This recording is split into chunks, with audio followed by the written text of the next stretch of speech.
So based off of what you can see, what would you think it is? Male. Right, so why do you think it's a male? Has a penis. So that's a start. Well, anything that works, right? So as long as you can tell it's a male, that's the first thing. So one other thing you can see is that there's no uterine horns anywhere. And then another sort of character that I always look for is if you look behind the bladder, you can always see this right here. So this is the vas deferens that curves behind the bladder. So this one is a little bit of an older cat, but this right here is all vas deferens. So you can see it curves down behind the bladder. And So what your pin just moved is the bladder. this, yeah. Okay. Well, this is the bladder, yeah. Okay. And then if you follow it down, so remember the prostate gland is going to be where number 6 is pinned. So this is prostate, and then the Cowper's gland is going to be right here, roughly where number 3 is. So the Cowper's gland is right here. And so the vas deferens will loop behind the bladder, and it goes underneath here, and it will go through the prostate gland. Okay. And then that's where it merges with the urethra. So this is all the urethra, where number 28 is pinned. Okay. And so right around here, that's where the vas deferens merges with the urethra. And then it goes through down this area, and then this is where the Cowper's gland sits, right before you leave that cavity there. And then this right here is one of the testicles of the cat. I think the spermatic cord has been cut on this, so you might want to look at one of the other cats for a sort of more intact one.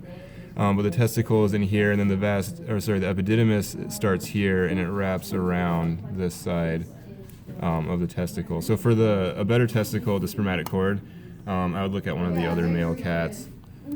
And then, yeah, this one doesn't have a great inguinal canal. So the inguinal canal is going to be right here. There's going to be a hole, so the spermatic cord would come up, and it would go through the abdominal wall. And on the other side is this opening. So that's one of the openings for the inguinal canal. And that's where the spermatic cord will come out, and that will curve behind the bladder. And then the spermatic veins, arteries, and nerves will keep going up this way. Everything from Okay. So this, you can see one of the testicles. It's not this whole thing, so this oval right here, so that's the testicle. And then see this sort of area right below it? That is all epididymis, and then that wraps around. And then this whole structure is the spermatic cord. And so that's where the spermatic artery, veins, nerves, and vas deferens are running inside of there.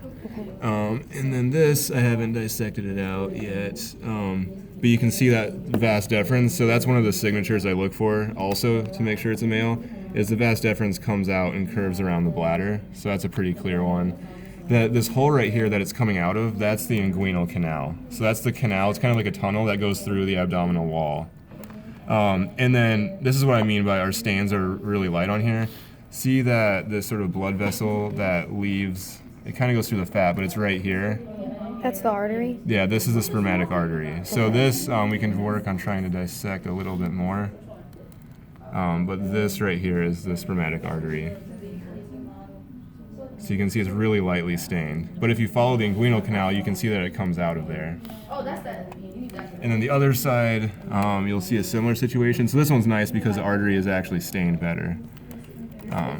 So you can see the vas deferens right here, how it comes out and loops around the bladder behind it. And then this right here is the spermatic artery. Cool. This would sit inside of there. So this is all scrotum.